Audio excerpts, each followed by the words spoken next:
Bagaimana kalau ibu-ibu jauh dari suaminya? Bahagia sekali ya. Makanya saya tidak izinkan istri saya kumpul-kumpul seperti ini.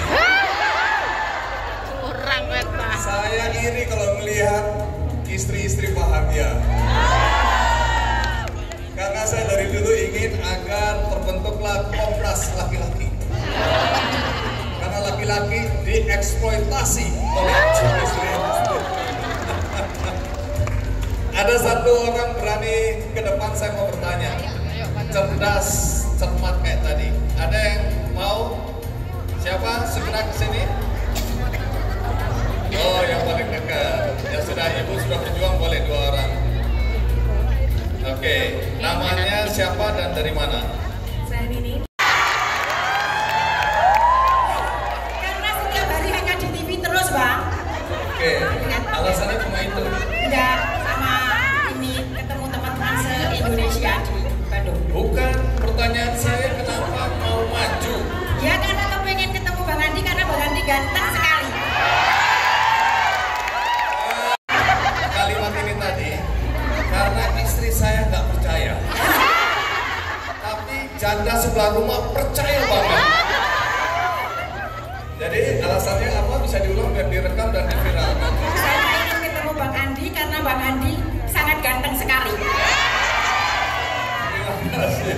Belum ada perempuan yang pernah muji saya ya, Bu, ya.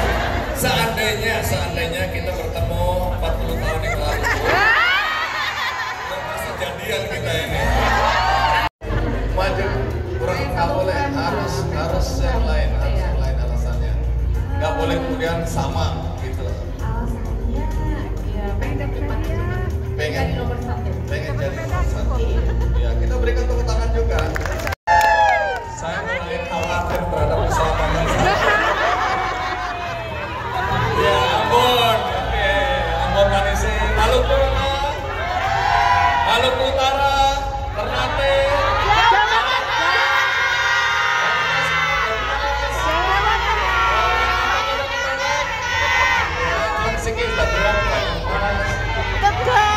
Aceh,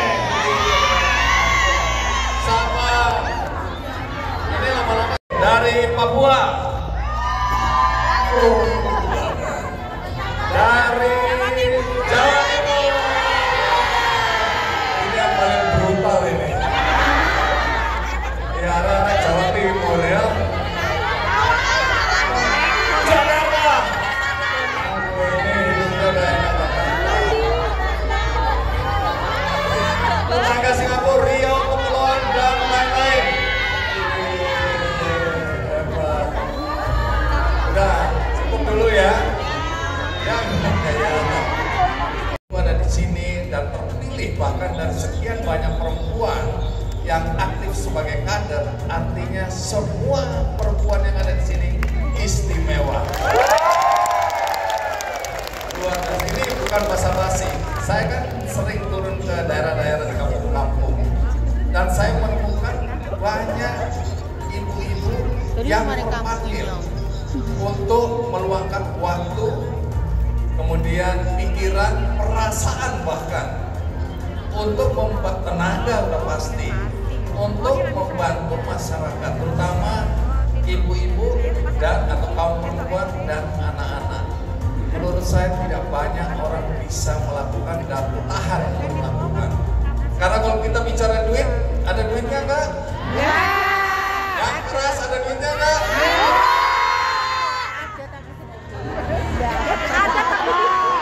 Ya. Nanti ada tapi dikit. Ya kalau ada tapi dikit itu artinya nggak ada sebenarnya. Oke. Nah kan pertanyaan banyak orang, kenapa kok mau? Kan pasti banyak alasan. Tapi kalau dibilang perempuan itu matre ya, semua ukurannya materi. Tapi buktinya sekian banyak kader yang ada di sini, bahkan yang teman-teman kita yang ada di berbagai daerah, bukan bicara tentang uang. Karena kita pelintah. Oh, Iya itu. Nah disinilah waktunya mulai bisa seperti ini semua. Udah pasti Indonesia ini melesat tinggi dan kita akan menjadi negara yang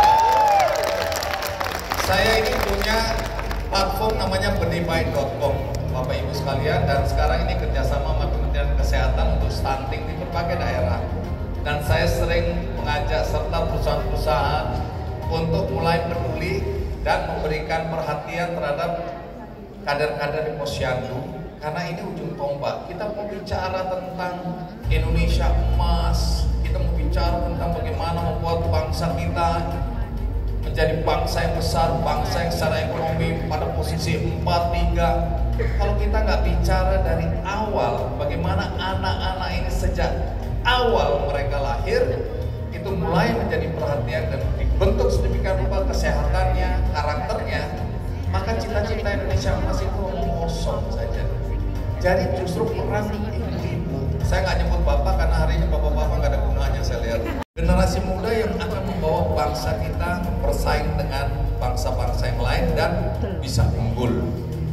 Mungkin ada alasan-alasan yang lain, tapi ibu-ibu harus tahu bahwa apa yang ibu-ibu lakukan ini justru sangat penting bagi bangsa ini. Karena itu saya selalu mengatakan kepada teman-teman, waktu kami menggalang dana, kami mengumpulkan, usahakan semua program ini diarahkan untuk pemberdayaan ekonomi, pemberdayaan perempuan Indonesia. Karena kalau perempuan sejahtera, perempuan berdaya, yang dipikirkan adalah kesejahteraan keluarganya, pendidikan anak-anaknya. Kalau laki-laki yang dibantu dan sejahtera, yang dipikirkan adalah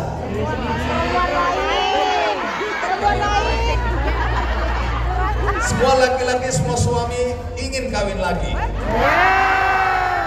Tapi tinggal apakah ada keberanian itu. Ya, itu tidak fair, tidak adil. Karena itu Bapak Ibu sekalian, jangan cepat-cepat memutuskan untuk berpisah. Banyak hal yang bisa dikomunikasikan. Saya selalu bilang sama istri saya tidak akan melakukan apa yang pernah dilakukan orang tua saya terhadap saya, dan saya tumbuh tanpa kasih sayang yang sepenuhnya dari kedua belah pihak. Saya bisa selamat sampai hari ini bisa duduk atau berdiri di sini. Tapi berapa banyak anak-anak korban perceraian yang kemudian terlibat seks bebas, kriminal, narkoba, dan hal-hal negatif lainnya. Jadi jangan lakukan itu ibu-ibu atau bapak-bapak. Ini nasihat buat bapak-bapak. Ya, jangan lakukan itu. Tapi ngomong-ngomong ini acara apa kok kayaknya nasihat perkawinan. Tapi bapak, saya yakin banyak di antara ibu-ibu yang juga yang saya berguna dengan buat orang lain, saya merasa bahagia. Kalau penderitaannya itu apa? Kalau boleh tahu? Mungkin awal-awalnya banyak penolakan ya, penolakan seperti kalau kita mengajak atau apa seperti disepelekan, seperti itu. Aku pernah disepelekan. Sering kali. Siapa yang menyepelekan itu? Longgar dikit aja. Kenapa ibu sini bu? Kenapa ibu sampai ada yang menyepelekan? Apa yang ini konteksnya adalah pelayanan ibu. Teman-teman yang di Pustu, tenaga-tenaga kesehatan yang selalu mendukung saya, dan orang-orang kelurahan serta teman-teman kader saya, alhamdulillah saya tetap bertahan sampai sekarang. Sudah berapa tahun itu bu? Saya sudah 14 tahun. 14 tahun pengabdian. Baik. Rupanya perasaan ibu tadi mewakili banyak perasaan dari kader-kader ya. Disepelekan, dianggap tidak berharga, dianggap hanya ibu rumah tangga, dianggap yang tidak punya gaji besar. Dianggap apa lagi? Nggak punya. Ya pokoknya banyak tantangan dan ejekan ya. Tapi ibu, kalau boleh tahu kenapa ibu mau tetap bertahan? Banyak anak, banyak rezeki. Kantongnya aja. Oke, nanti kita selidiki kenapa itu ya bu ya.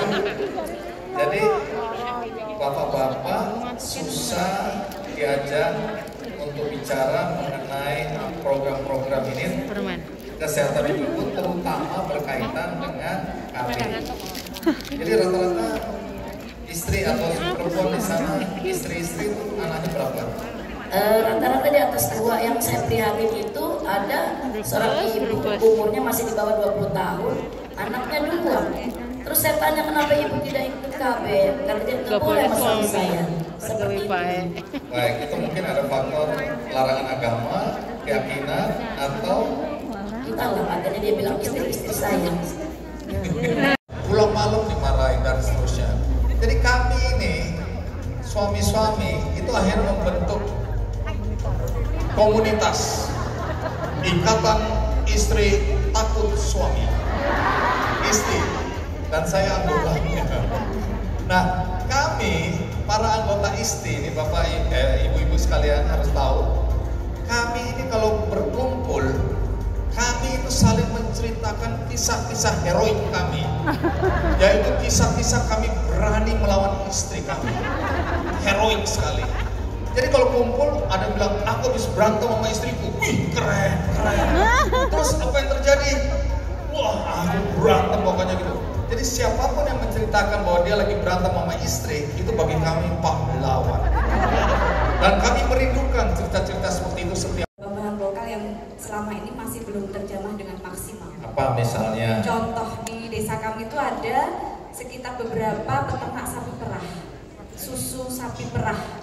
Nah, itu selama ini masih jarang masyarakat. Saya cukup membanggakan Desa Banyuanyar juga. Terima kasih pemerintah Desa Banyuanyar. Pemerintah Banyuanyar itu luar biasa. Honor kami kecil, tapi kesejahteraan kami sebagai kader itu diperhatikan. Betul. Sebagai contoh, ini sering setiap saya diundang di acara apa, saya selalu menceritakan. Saya bukannya mau memuji-muji, tidak. Ini pengalaman pribadi. Baju yang saya pakai ini juga dari desa. Kami diperluin itu.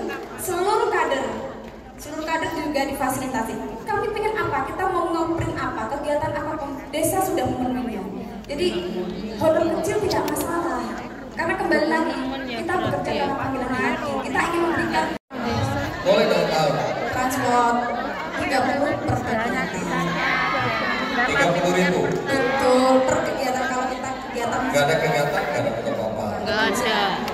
Terus ini dari dana desa ya. iya, semua dari dana desa. Karena Jadi rata-rata contoh di tempat Barat Bu Retno ini berapa penghasilan atau dari mana pun itu berapa?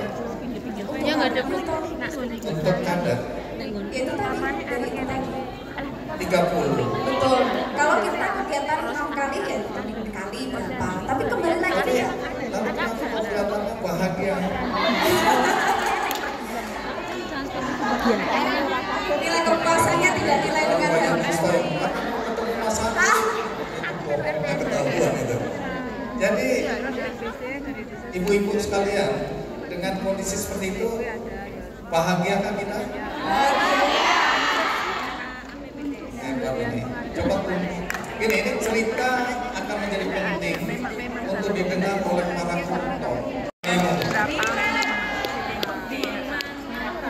Benar, ini contoh yang luar biasa bagaimana kita dengan segala keterbatasan dan kita dengan segala penderitaan, kehilangan waktu, perasaan tadi ada diejek, dihina, disepelekan, ya, dan kemungkinan kita bahkan mengorbankan waktu kita untuk diri kita. Tapi ibu-ibu hari ini energinya luar biasa, jadi kita harus memberikan semangat yang luar biasa untuk semua kader di seluruh Indonesia untuk menjadi contoh bahwa keterbatasan itu tidak membuat kita kemudian patah semangat dan tidak membuat kita bahagia, ya. Jadi perasaan bahagia itu datangnya dari mana? hati. Perasaan bahagia itu ketika diapresiasi apa yang kita kerjakan. Jadi kita memberikan seluruh. Saya senang sekali banyak program yang kami jalankan bersama dengan Kementerian Kesehatan, dan saya ini di zaman Menteri Kesehatannya yang lama juga diangkat menjadi Ketua Komite Mata Nasional. Jadi pekerjaan saya ini hanya mencari dana untuk melakukan operasi katarak sebanyak-banyaknya di seluruh Indonesia. Indonesia karena tingkat kedutaan di Indonesia itu nomor 2 setelah Ethiopia. Dan Pak, ini enggak, Pak. oke, silakan.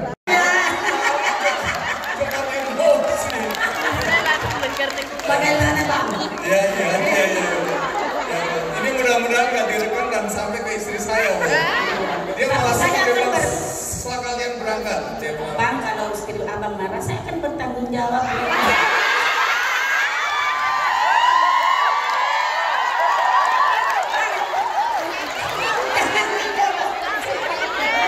ya, saya senang ibu memang luar biasa gitu ya, berani bertanggung jawab ya. Baik, ibu terakhir jelasin. Maaf saya mengganggu sedikit karena saya aneh itu ya.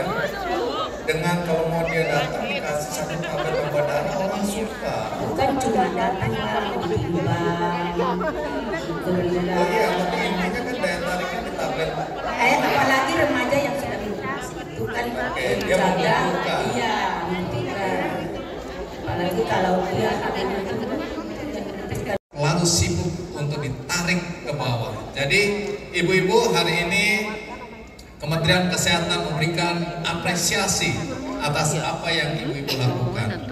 Saya pribadi sangat menghargai apa yang ibu lakukan karena tidak semua perempuan, tidak semua orang bisa melakukan apa yang ibu lakukan hari ini. Jadi terima kasih karena ibu-ibu sudah memberikan kontribusi yang besar untuk bangsa kita, untuk masyarakat kita, terutama untuk saudara-saudara kita yang saat ini masih hidup di bawah garis kemiskinan. Terima kasih untuk itu. Dan saya ingin ditutup oleh wakil dari Kementerian Kesehatan. Salam sejahtera, Om Swastiastu, Namo Buddhaya, Salam Kebajikan. Terima kasih Pak Andi atas kesempatannya. Jadi kami juga mengapresiasi Pak Andi yang meluangkan waktunya. Gitu. Beliau sangat sibuk, tapi di kecamatan itu puskesmas, kemudian sampai ke desa itu ada pustu atau ada poskesdes, polindes, bidan desa, itu jajaran kami yang sama-sama berterima kasih